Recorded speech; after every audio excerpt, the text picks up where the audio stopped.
Good evening, Crime Crunchies. Thank you so much for joining me. I am your host, Courtney C., a 27-year veteran of the media, and I am so happy to be able to now bring you Crime Crunchies. Thank you so much again for joining me. I was absent over the weekend. I had a family event in the Big D, Dallas, and was concerned I wouldn't be able to go live. I was staying at a family member's home, and I did not. I was not able to go live. There was just too much going on. So I've missed you all. I hope everybody did have a great weekend. It's getting a little toasty out there.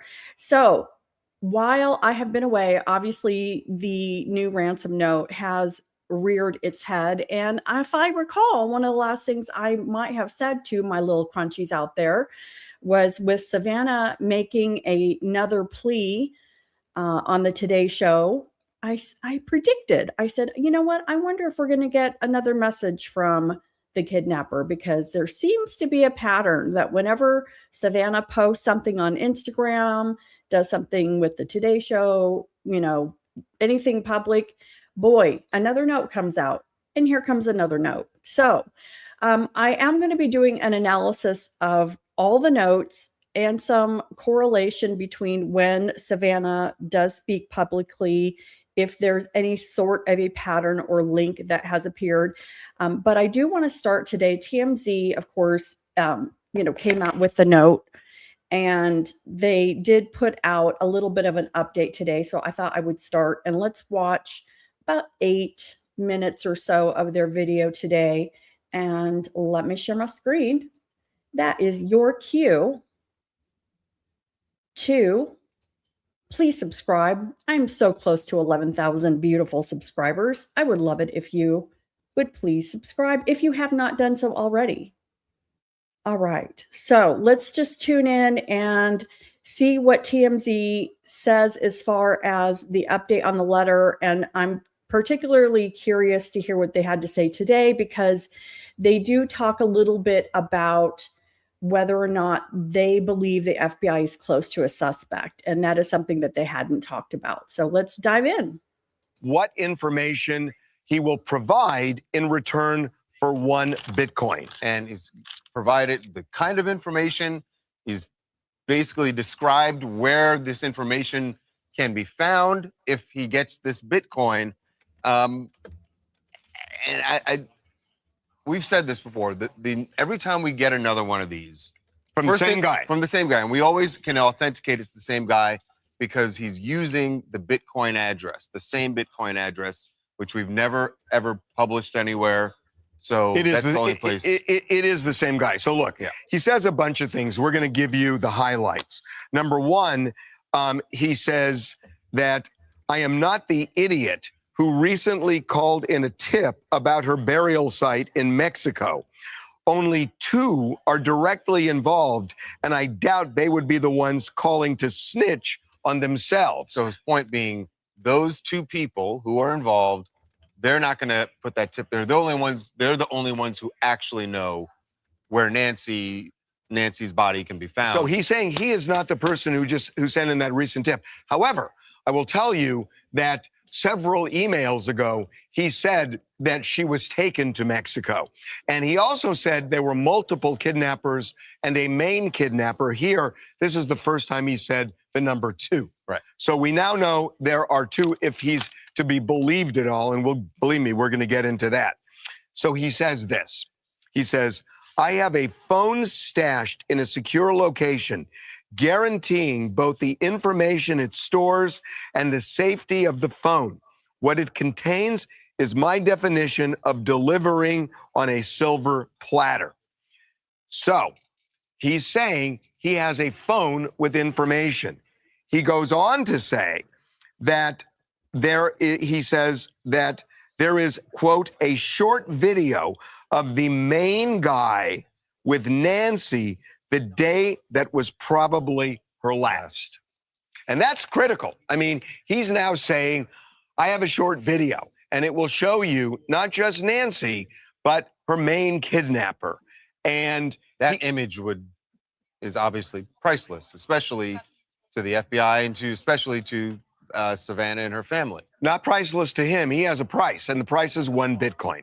So He is saying that if he gets 1 Bitcoin, he will lead authorities to where this phone is. It is currently, he says, turned off, that it is in a secure location, but in a place that is easy to access once you know where to look. And he will supply the password, and he is asking for 1 Bitcoin. Now, what's also interesting is that he is clearly has been keeping up on the news, is responding because we talked about it this week.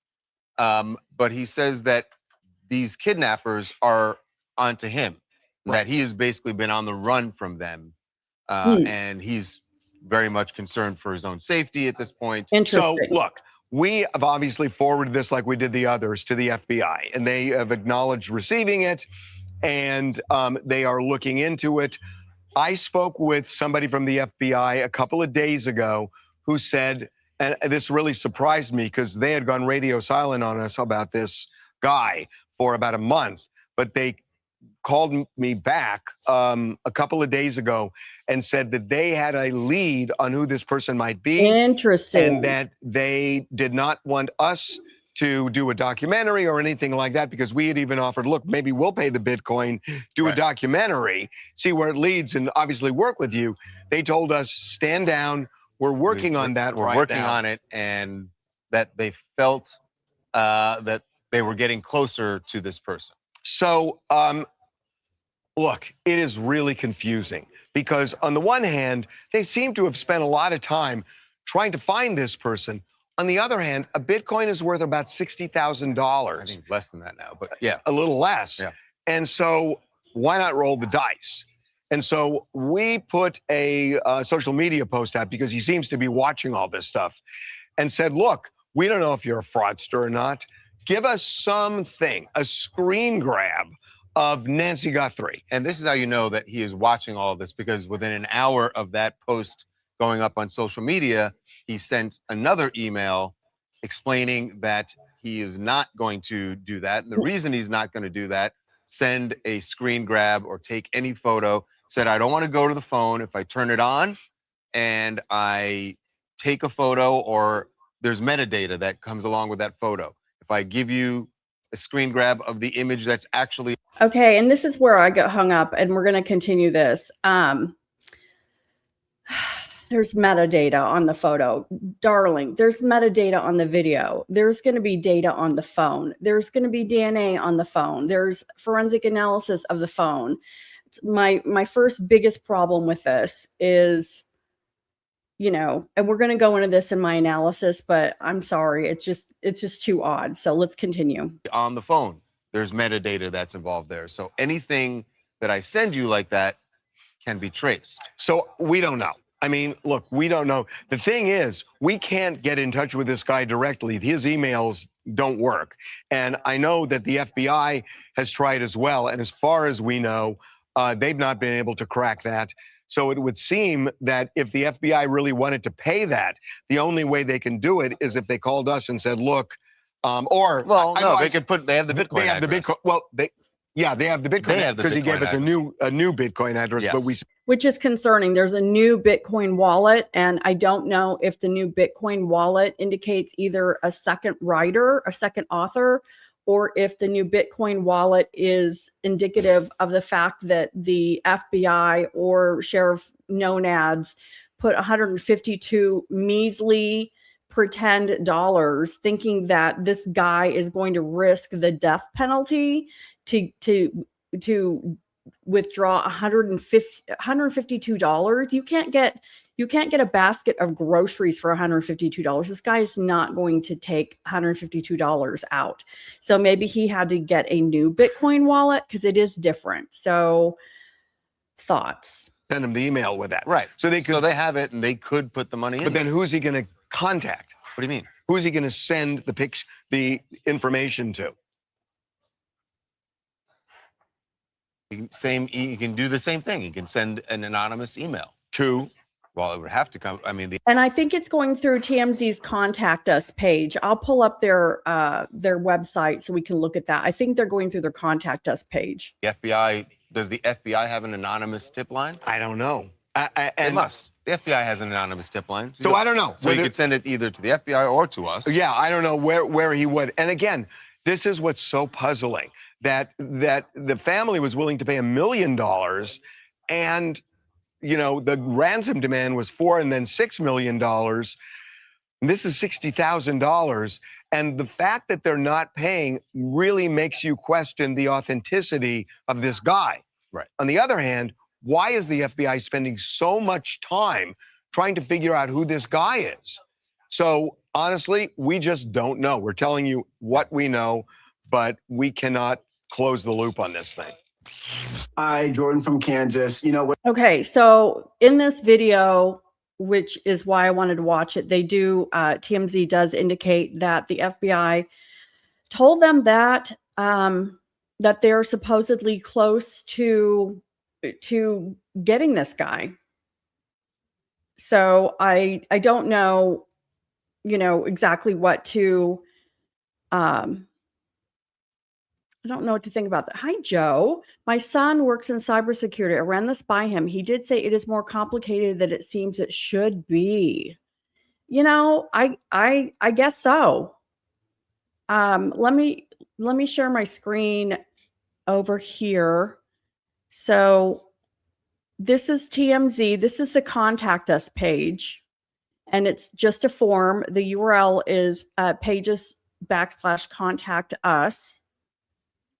And then send a hot tip. Here's their TMZ hot tip. It's pages/tips. And so this is how the person would have contacted TMZ. And so I guess that you have to use an email address, but I mean, he could have put anything in there. I'm not sure if this field double checks the email address to see if it's real or not. But yeah, I don't know how encrypted this is. And especially, if someone's pretty savvy, I'm not sure if there are VPNs that can hide your information or certain browsers. I don't know. And Kindness, I hope the FBI could break the IP address, but I don't know. It's hard to say. I was thinking about this, and so the FBI on the phone told Harvey Levin that they're getting close to this guy. And so obviously they're taking these emails seriously. Now, Maureen O'Connell, who is an ex-FBI agent, retired, said her contact said that they're getting close to this guy, and she mentioned 75% sureness. Okay. And I don't know if that means that they're 75% all the way to the guy, or if it's better than 50-50. I'm not sure exactly what that meant, but she feels they're getting close to the guy, which would be fabulous. We all are praying for that. Brian Enton, on the other hand, says his contact told him that they don't have a lead on anybody. I don't know who Brian is. I suspect Brian. I suspect Brian's talking to someone with Pima County Sheriff Department. Now, if you want to ask me why, I did a lot of thinking about this over the weekend, and Brian Enton was up and down that street in the heyday of the media. If you recall, during both SWATs, Brian Enton was past the perimeter. PCSD let him pass the perimeter. They're like, yeah, Brian, come on in. I think that he's really a chill guy. He's very personable. He's just nice. He doesn't come across as, threatening in any way. He's got a good bedside manner. I just wonder if he didn't befriend someone in PCSD and that's who he's talking to, and they're getting their information from maybe what's being talked about at the water cooler or the task force. But Brian said his source said that they have no suspects. But again, if his contact is in PCSD, I'm pretty sure that anybody in PCSD was threatened with their entire job and future in law enforcement, that you need to keep your yap shut. You are not going to talk. And I think that anybody on that task force has been threatened within an inch of their lives, their professional lives, to not say anything. We know the FBI doesn't, which is interesting that if Harvey was on with the FBI, who had ghosted him previously, and they tell him, no, stand down. We are getting close to this guy. Are they really going to tell him that? That's my question. Is the FBI really going to tell Harvey Levin, who they know is going to get on the air immediately and share all of this stuff? And why Harvey Levin? Again, is this person, if he's wanting some sort of spotlight or attention, or if he's not associated with the case but he wants to be, and he puts together this whole elaborate scheme, it's very interesting. So I went to my best friend Chat GPT, and it's like, we've had so many notes. I want to see the wording, because there was some wording based off of my memory that I thought was contradicting each other. Based on my memory, and why I went down this rabbit hole was, I recall thinking that in one of the earlier notes that the writer said, I'm not in the country, you're going to have to think international, which to me doesn't mean Mexico. International means, like, to me, off North America kind of a thing. Okay. And if this person has been out of the country, then what is his phone, and where has he put this phone that is easily accessible? If he's paid the Bitcoin, he can give the address to where this phone is. That contradicts itself. And let me be very, very clear. I am hoping that this person really does have information. I am hoping and wishing on a star that this is all true. But I just have to wonder. So I went over to Chad and I said, hey, Chad, bud, can you detail everything that has been revealed to be in each and every ransom note for Nancy Guthrie and the date the information was revealed? Can you also include what Harold Bloom wrote about the publication and the date? Ignore my typos. Let me make this bigger so you guys can read this as we go along. Okay, and Harold Bloom is an author. I've never heard of him before, but apparently he's the person last week that came out with this new information about additional information in one of the ransom notes, where we learned some specific information about Nancy being buried in nature that we had not ever heard. And so let me read through what we've got, and then I'm going to kind of go into why I'm very interested in Harold Bloom, or Blum. Okay. So Chad says, below is a chronology of what has been publicly revealed about each ransom note or purported ransom communication in the Nancy Guthrie case. I've distinguished between what was reportedly in the note and when that information became public, because many details were intentionally withheld by investigators. So date revealed, February 2nd. Note, first reported ransom letter received by KOLD. Investigators confirmed they were examining the letter. Media reported it contained specific details about Nancy's home and what she was wearing, details that were not public. Authorities reportedly asked the media not to disclose those details. Again, this is why we think this is from the actual kidnapper, because this is where we got all that super creepy information about the jammies, the watch, bless her heart, that original night. February 3rd, TMZ note. TMZ reported receiving a ransom note demanding millions of dollars in Bitcoin, including a Bitcoin wallet address and a payment deadline. So this Bitcoin wallet address is going to be consistent throughout several notes until this most recent one where the wallet changes. Okay. February 5th, Harvey Levin disclosure number 1. Harvey Levin said a note stated, you will have no way of contacting me. He emphasized he could not verify its authenticity. February 5th, later in the day, Harvey Levin disclosure number 2. Levin reported another communication claimed Nancy was alive, scared, aware of the demands, and that this will be their only communication. And what Chad left out of this is that the note, I recall, said Nancy was okay, alive, scared, and aware of the demands. And my big questioning of this is, how is Nancy okay and just scared when she'd been beaten and was bleeding. And by February 5th, I'm pretty sure she's dead.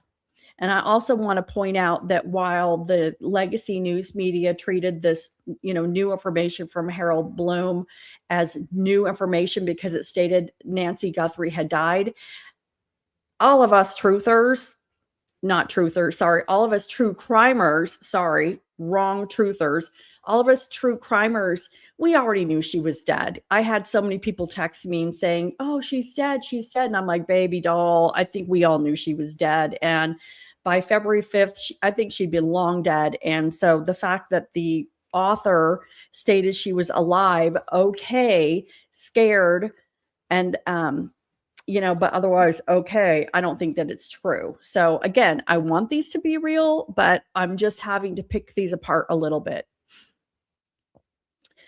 Yes, the apology had already been out by this time. We just weren't aware of that.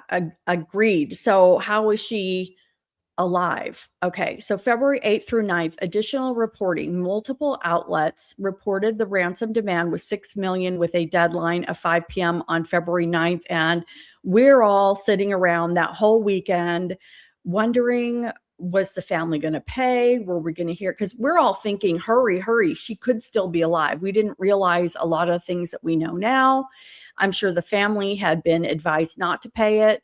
And supposedly, some people coming out that have these FBI contacts have stated that the FBI really regrets not having the family pay the ransom the very first time, because maybe they could have gotten her back. Is that true? I don't know. All right, then we have some quiet time. We have the kindergarten nap time, some little quiet time until June. And we have a previously undisclosed note all of a sudden just pop up. Media revealed another note stating Nancy was buried with nature. This became one of the most discussed phrases because of its ambiguity. June 2026, the same note. Reporting indicated the sender claimed Nancy had died shortly after the kidnapping, characterizing it as something that was not intended. Former FBI agent Jennifer Coffindaffer suggesting the wording appeared designed to portray the death as accidental. And other people have also talked about, this whatever apology note that came out is also distancing themselves from softening the fact that she had been actually murdered, and that, this is not what we intended. Okay. Again, as other folks have said very profoundly, completely agree. How do you expect to go into an 84-year-old unhealthy woman, stand over her bed in the middle of the night, take her from her home in her jammies barefoot, beat the crap out of her, and then be surprised when she dies? Okay. Just weird. So again, we've got all this time between February 8th and 9th, and then June, our little kindergarten nap time. What's going on in that time? What's going on in that time? Are the FBI, are they really getting someone? Do they really have a line on someone? I thought they did.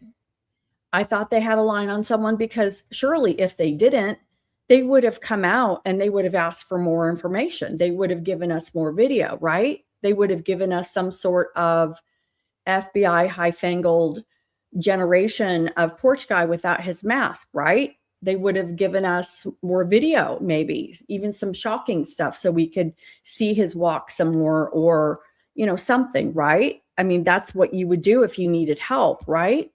Well, they hadn't. And so I have been really convinced that they had a line on somebody. Well, do they? Don't they?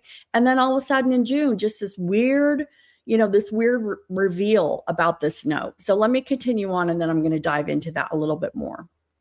All right, June 26, 2026. This is after Savannah has tears on the Today Show, where she says, please, somebody, if somebody must know something, please, I beg you, please, we can't be at peace. And it's like, oh, prediction, pattern. She said something. She talked to someone around the kidnapper, to the kidnapper. Whoever this is watching her social media, watching TV. They know what she's doing. They are hearing Harvey Levin. They're responding to Harvey Levin. They could be in our audience tonight. They're probably going to be on TIR in an hour. Okay. Creepy? Yes. Weird? Yes. But again, someone who wants their 15 minutes of like crazy fame in their own mind? Yeah. So here comes this letter. Sender claimed to possess a video of Nancy now with one of the kidnappers, allegedly filmed on what could have been her final day, claimed a hidden phone contained the video, claimed to possess the names, ages, and addresses of the two suspects, basically saying, give me a Bitcoin and I will hand them to you on a silver platter. Claimed the sender was not responsible for the false Mariposa, Sonora, Mexico burial tip. And then, of course, this one has a new Bitcoin account number, which, just reiterating, is it because the FBI tainted the first one by putting 152, McDonald's Happy Meal bucks in it? Or do they need a new Bitcoin wallet because they're a different person? I don't know. I don't know. Harvey seems to think, and I've said in the past that I believe Harvey thought that the FBI should have treated this more seriously, and I agree with him. I completely agree with him. He feels that this is the same person. The writing matches. He feels this is the same person, but again, why the new Bitcoin wallet? I honestly, if it is the same person, I have to really think it's because they put that 152 Happy Meal bucks in, okay? And they know that the FBI is watching that one. Maybe, I don't know. Maybe there's just something they're being extra careful about. Again, I'm not sure. Okay. All right. So I want to know, who's this Howard? And I said Howard Bloom, but Chad, he can be a little snotty sometimes. He says, the journalist is Howard Blum, not Harold Bloom. Well, pardonnez-moi, Chad. Okay, his reporting appeared primarily through airmail, never heard of that, and was later discussed extensively on television podcasts. June 24th through 25th, 2026, Blum reported, citing unnamed investigative sources, that investigators believed at least some ransom communications were more credible than others, rather than dismissing them all as hoaxes. One communication contained the phrase, buried with nature. Investigators were analyzing whether the wording reflected knowledge only the perpetrator would possess, an intentional deception, or psychological messaging aimed at investigators. His sources suggested investigators continue to devote significant forensic resources to the digital trail behind the communications. He discussed the possibility that the notes represented evolving communications rather than a single isolated ransom demand. What has never been publicly released, authorities have not publicly released the complete text of any ransom note. The detailed descriptions of Nancy's clothing and home that reportedly appeared in the first note, the Bitcoin wallet addresses, the email headers, metadata, handwriting or linguistic analysis, forensic findings. Much of what is known comes from selective reporting by TMZ, Harvey Levin, Howard Blum, and later media summaries rather than official FBI releases. Okay, so nobody has ever had this much insight into these letters. These letters have been boxed off, okay? They've been in the cone of silence. So in my opinion, Howard Blum was contacted by someone in the FBI, was given this additional information about these notes in order to tickle the wire. And tickling the wire is when when law enforcement doesn't, some leads have dried up, things have been really, really quiet. They need to flush the birds from the bush, and they tickle the wire. And I believe that the FBI is the source and probably reached out to Blum. Maybe they'd worked with him before, but I think that this information is 150,000% the FBI tickling the wire to see what would happen. And it worked, because TMZ immediately got more notes. And, you know, based on all they did was release just a little bit more information from that earlier note. And they, in my opinion, also, they released the buried in nature purposefully. These are things that I had asked for months ago, because that could be a signature statement that somebody says, oh, yeah, you know, Uncle Larry, Jim Bob, his roommate's best friend, says that all the time, and he's really weird, and, you know, whatever. So I'm pretty convinced that this is them tickling the wire and basically trying to get a response and or ask for more information without coming out and saying, hey, we're the FBI and we're clueless right now. I don't know what's going on. We don't have a lead and we need the public's help.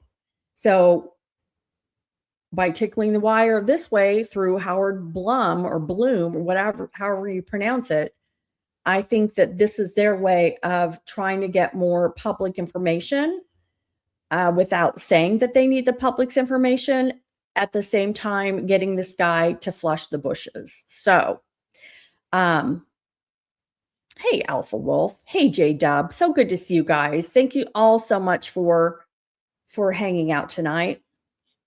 I appreciate all of you. So that is my observation about how this whole thing even came out. You know, the new information that we, you know, basically already knew that she had probably, unfortunately, perished very quickly after she was taken.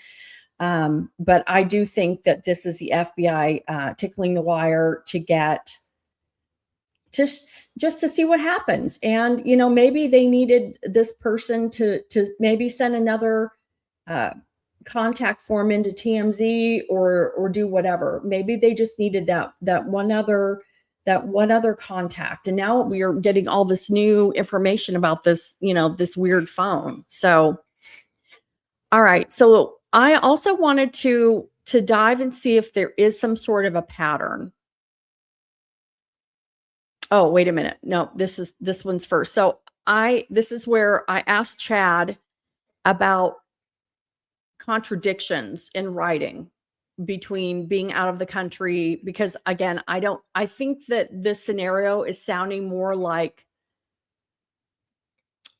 a made up scenario. I don't think that I don't think it's that all of this is real. Okay. I think that somebody's putting stuff together. And so it could be with this contact us form. Because he's not using a real email address, he's probably not getting confirmation of what he's actually sending in. The writer is not getting confirmation. So he may have forgotten what he wrote at this point because it's been months. Okay. So I asked Chad.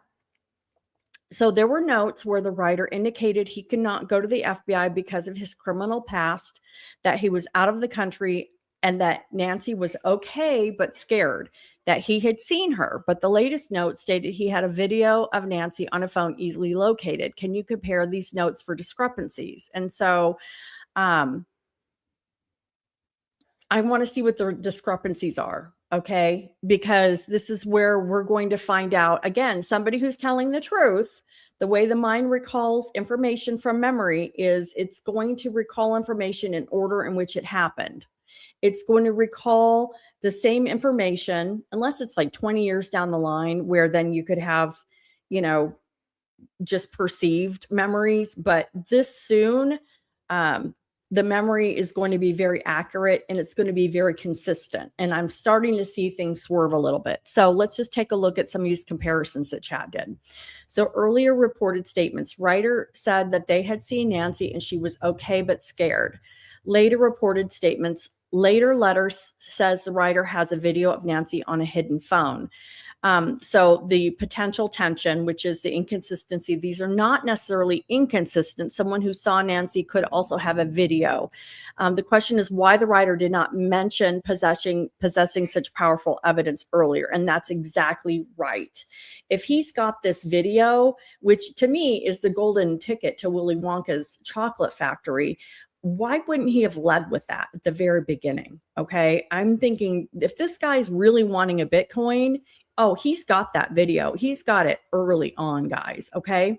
So the writer said there would be no further communication. Additional letters reportedly continued for months. This is one of the clearest inconsistencies. Either the original statement was false, circumstances changed, or different people authored different letters. The writer reportedly wanted ransom paid to save Nancy. Later communications shift toward explaining Nancy's face and selling evidence. The apparent objective changed from obtaining ransom to monetizing information.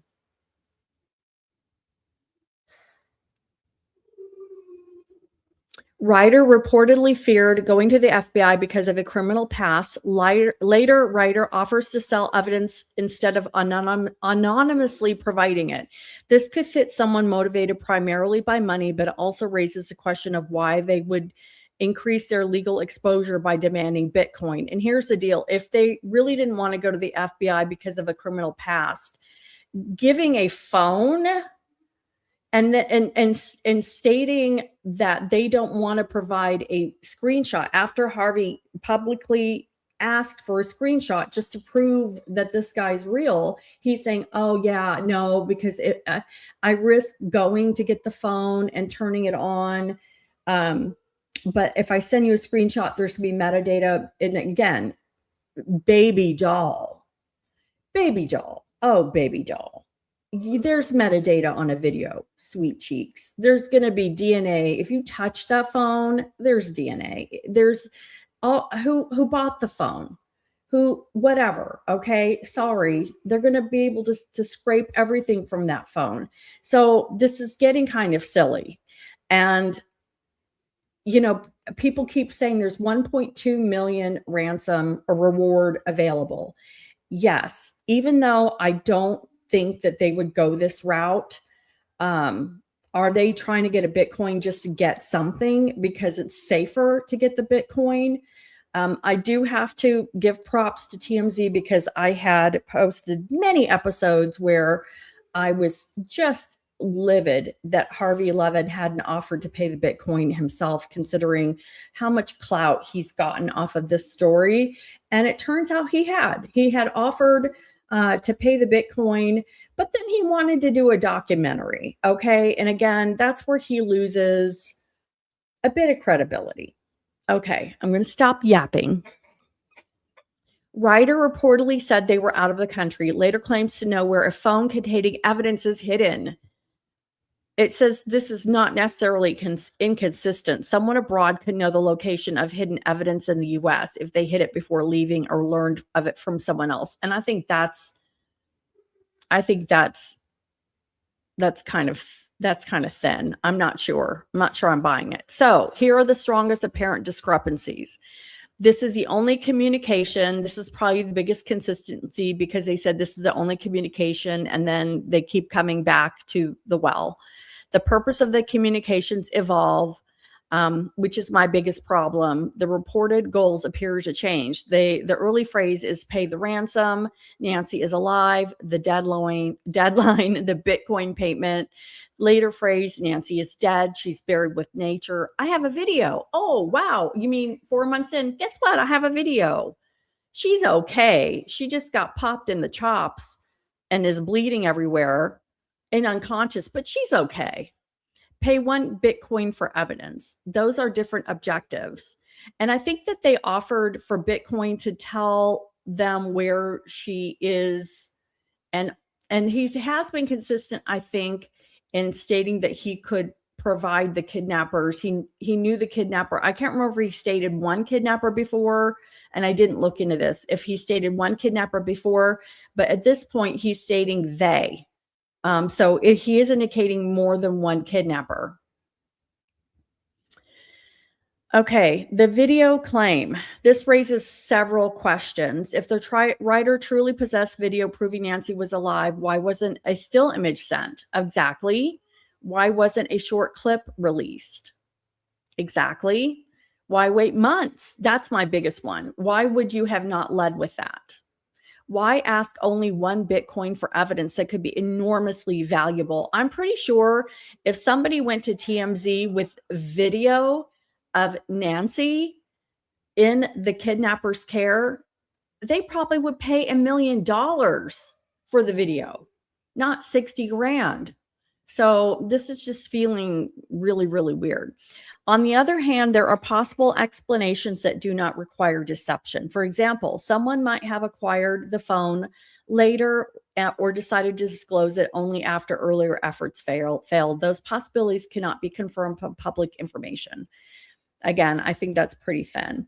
Being outside of the country, this point is less problematic than it first appears. Okay, convince me, Chad, because I think it is problematic.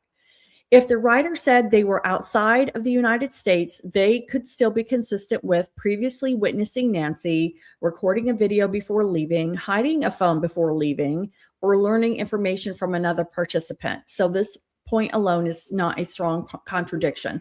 And I have to say that this case is turning into, I want to say, a boomerang, or boom, boom, boom, boom, boom, but also a Band-Aid, because or not a Band-Aid, a rubber band, because I feel like I've gone down every theory that could possibly be like somewhat real, somewhat logical. Okay. I haven't gone down really weird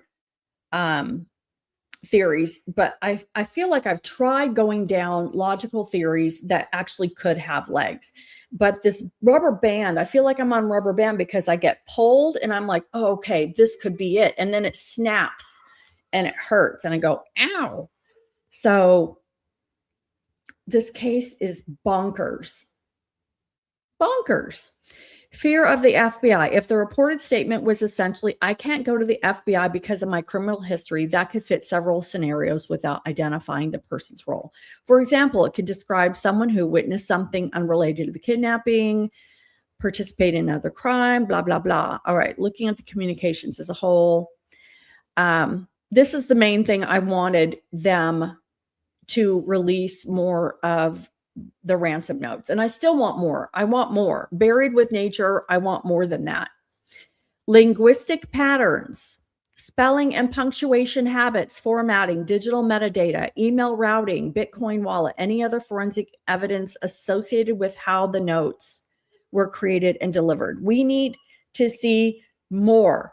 If they really want to get this guy, okay, if they don't have a lead, they need to give us more, because these are fingerprints that somebody may have already called in. How do you know? We don't know. Once we heard buried with nature, which is so unique, somebody could have picked up the phone and just called right into that little tip line. It's hard to say. Okay. But, you know, Harvey Levin saying today that the FBI told them that they are getting close to this guy makes me think that Maureen O'Connell, being 75% sure that they're getting close to this guy, I feel probably better with Maureen O'Connell's contact than Brian Enton, even though Brian Enton is a cutie patootie and I just want to, you know, give him cookies and, you know, presents on his birthday because he seems like a very, very sweet person. I just feel like his contact is going to come from PCSD because he spent so much time with them. They let him in the perimeter. He's gotten buddy with PCSD, and I feel like that's his contact. Whereas Maureen O'Connell, being retired FBI, knows she knows how to keep her mouth shut. She's probably still in with these guys. I feel better with her information. All right. So then my question is, if there's a phone, it could be forensically tested, right? Yeah, of course it could. So, and I've done an entire really fun, actually probably boring episode on all of the AI tech that the FBI could be using. So if you are a tech nerd, please thumb through my episodes and you'll find one where I go into very great detail of all the new AI tech tools that the FBI could potentially be using on this case. But yes, we're very familiar with all of the fun things that they could do with the phone. And if there really is a phone, this person is not, he does, if this person is tied to a phone that has a video of Nancy, then they're going to get cooked. Sorry. So I really feel like this is some sort of story. I really, really do. And again, I'm the last person who wants this to not be real, but I just have to think it is, because there's no way somebody is going to leave a phone for Harvey Levin to find. Did the latest note to TMZ have a different Bitcoin wallet than the first? And I'm not going to go into this because we know it is a different wallet. $152 of Happy Meal, McDonald's Happy Meal money, which is the dumbest thing I've ever heard in my entire life. The fact that the FBI put $152 in that first Bitcoin wallet to test it, just no. Come on. Just no. No. No. A good Target haul. I would say a nominal Target haul, and I don't go to Target, but a nominal Target haul is going to be at least $300, folks. Okay. If you don't give me in my Bitcoin wallet at least equivalent of a decent Target haul, I'm not pulling it out and going to jail. Okay, that is now how we need to benchmark our life. Okay, is it equivalent, less than, more than a Target haul? Okay, doesn't that tracks, right? All right, and I wanted to ask also about if there's some sort of correlation between, again, Savannah coming out publicly and notes dropping. So here we have February 3rd, Savannah largely out of the public view after the disappearance. The first Bitcoin ransom note was sent to TMZ demanding millions in Bitcoin. On February 3rd, she had not come out, but February 4th, she does do her first Instagram family video. February 5th, family remains publicly engaged. Harvey Levin reports additional letters saying Nancy is alive, scared. Sender cannot contact FBI, only communication. February 7th, Savannah releases second family video saying, we received your message, we will pay. Existing correspondence continues to dominate reporting. Late March 26th through 27th, Savannah gives first extensive Today interview with Hoda Kotb about the case. TMZ reports Savannah believes only 2 notes are genuine. April 6th, Savannah returns to the Today show after leave of absence. Same day, TMZ receives new notes claiming Nancy is dead, then another saying she was seen alive in Sonora, Mexico. There's a date missing here because I did not ask Chad for that, but May 10th is Mother's Day. Savannah posted a Mother's Day video to honor her mother on May 10th. And May 10th is the very first time Buscando de Corazones Nogales received the first anonymous tip. So I probably should have included that in my timeline, and I may go back in there and see if there are any dates with the Buscando de Corazones group with her public speaking or public messages, because I thought that was very interesting that May 10th, Mother's Day, did as well. June 23rd, Savannah makes emotional live Today plea asking for information. Again, I predicted, I'm just saying, I'm not one of those nanny doo-doos, but I did say, you guys, let's see if another note comes out. And guess what? Another note came out. So there are a few possibilities, and this one I absolutely do believe. I believe that at least the sender is completely paying attention to Savannah, her social media, what she's doing on the Today Show, her life, her messages. They are absolutely paying attention now to Harvey Levin, okay? And he's talking to the author through his show saying, send me a screenshot. And then later that day, somebody's sending him another email. So I don't know. I feel like there is So what it's saying is, here is a behavioral analysis chart. A profiler might examine events. Savannah speaks publicly. Sender responds often, yes. Savannah returns today, yes. National news increases often, yes. Investigation alone advances quietly, fewer known communications. And again, that's why I feel like the FBI had to tickle the wire and give Howard Blum more information about the note.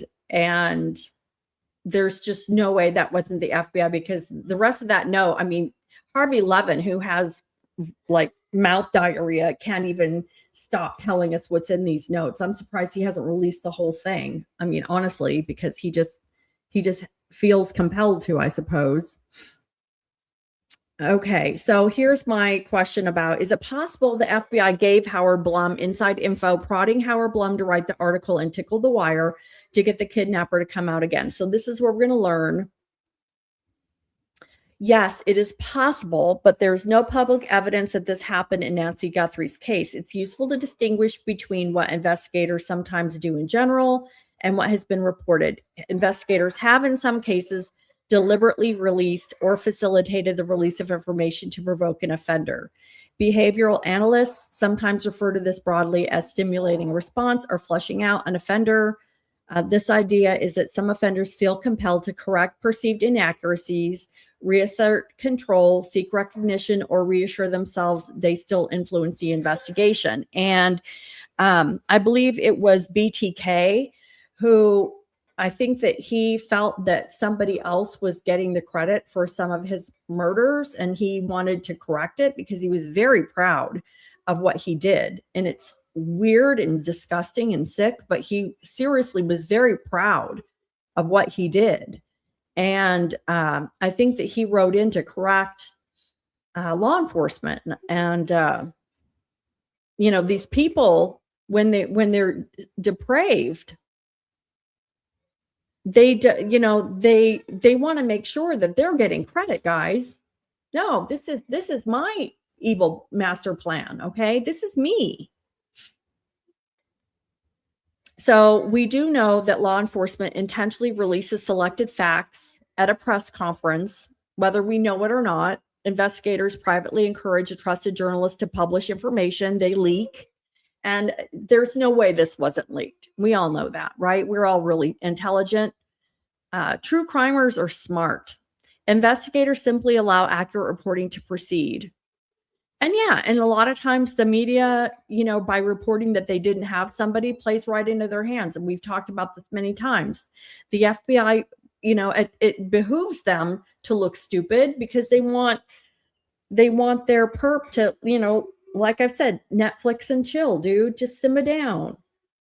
Simmer down. You know, don't run. You don't need to run. Everything's cool. Nothing to see here. But I definitely believe that releasing additional information has definitely tickled the wire.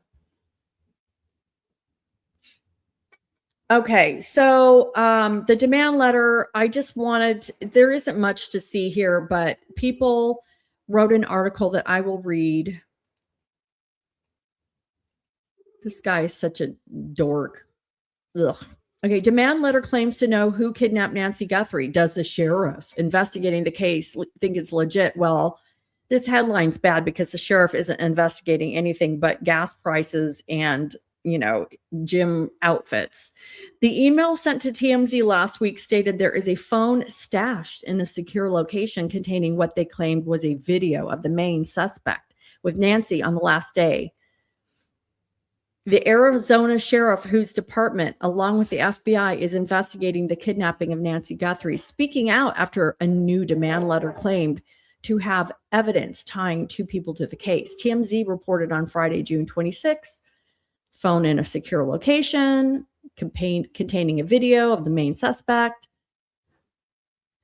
Blah, blah, blah. Okay. And I think that the sheriff gives a very profound response. So responding to the letter, Pima County Sheriff Chris Nanos expressed doubt about its legitimacy during an interview on the Buckmaster Show, which aired Friday on Arizona radio station KVOI AM 1030. I think the FBI has done a number of arrests for false or fake ransom notes, Nano said. It's a shame that that happens, but I think we're looking at another one of those today.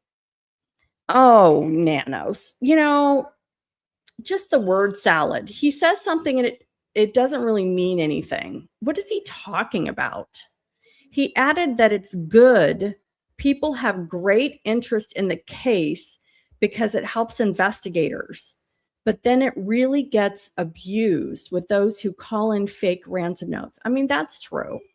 The PCSO told people on Friday that the Guthrie investigation remains active and ongoing. But I have to say, because we're all tuning into TIR. And the other night, Chris was talking about the fact that the DA seems to be super soft on crime.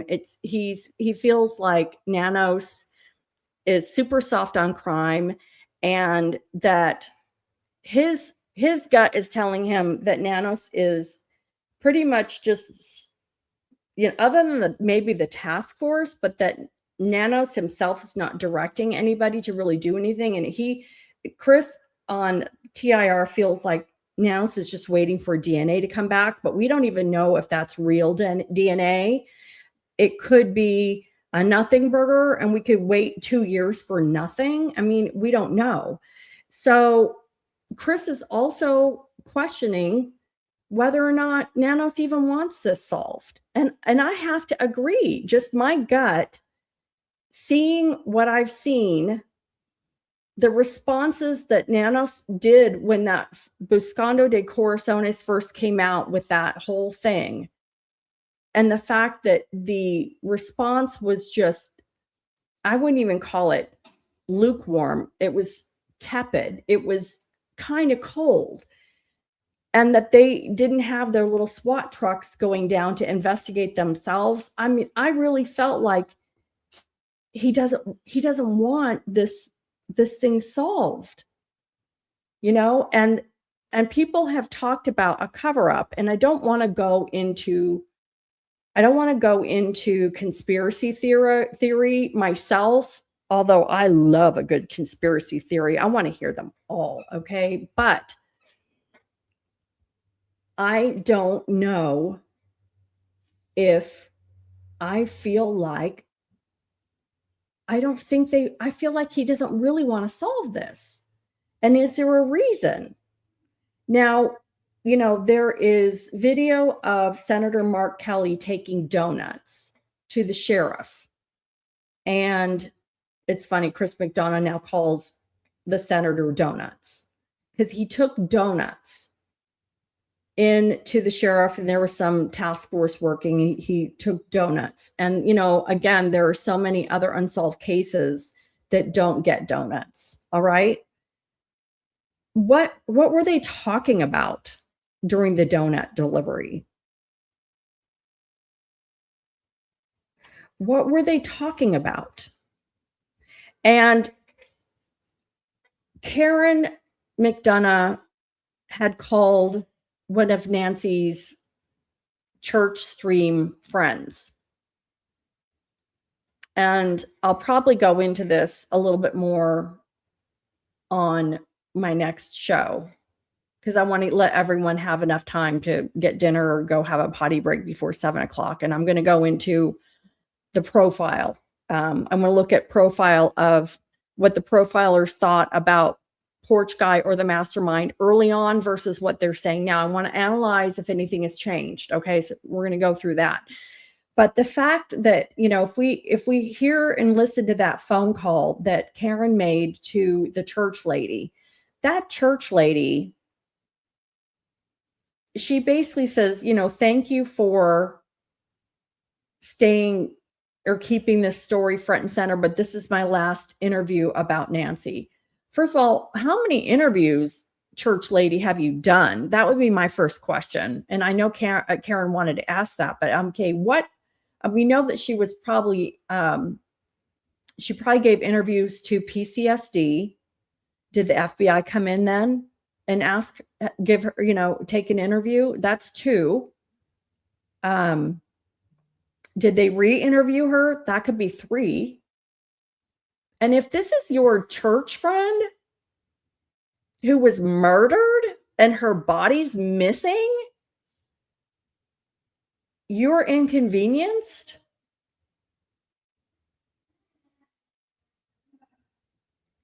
Again, something stinks.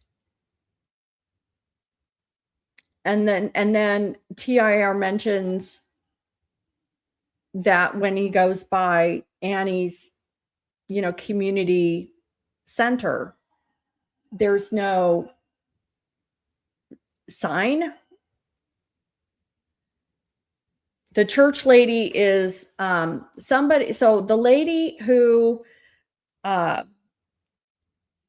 Nancy was going to go to someone's house to watch the church stream that Savannah had attended that morning. They get together on Sunday. She confirmed she was going to watch church at somebody's house. She never showed up. And I'm not sure if this church lady is the one who called and notified Annie. Yeah, what kind of church friend is that? And then she basically said, thank you for keeping the story alive, and then hangs up on Karen. And she acted really put out. So I'm going to do my next episode is going to be looking at the profiling. And I really want to kind of replay some of that episode where they talk about the church lady. Okay, and this is the thing. I totally get. Annie and Savannah probably asked them not to talk publicly. Somebody's asked these people not to talk publicly. I get it. But why? Does this person know a dynamic that we are not privy to? This person may not want to talk if there's nothing good to say. Nancy could have spent Sundays bitching about Annie. Nancy could have spent Sundays bitching about Cam, Savannah. We don't know. Nancy could have spent Sundays talking about whatever. Nancy could have complained about someone not doing something for her. Nancy could have complained about whatever. They could have known a dynamic. Oh boy, the neighbor's dog got out. His name is Vader. Uh-oh. Okay. Anyway, there is a reason why this woman didn't want to talk, and I want to know why. So I'm gonna listen to the phone call, and I'm going to, with my empath, psychic, bionic woman brain, I'm going to see if I can determine what's going on, and it will be completely speculation and potentially made up, because who knows? So let's all get ready for TIR. I'll be there. Please, everybody, say hi. Let me know you're on. Say hi, Crime Crunchies. Okay, I'm going to say hi, everybody. Hi to all my crunchies. And I'm going to go get my neighbor's dog, Vader, because he's a naughty boy. He broke off his chain. And I will catch you guys again next time. And I think TIR is tonight. Let me look it up. The interview room. Is it tomorrow night? Oh, it is tomorrow night. You guys, I'm a mess. I have done my show when I forgot TIR was on, and I thought tonight, okay, I'm going to be cool. Well, then I will make sure that my show is before TIR, so you guys can catch it either way. But so have a great day, you guys. I really appreciate it. If you have not subscribed, please do so. I'm really close to 11,000. Thank you so much for everything. And I will catch you on the flip side. Toodaloo.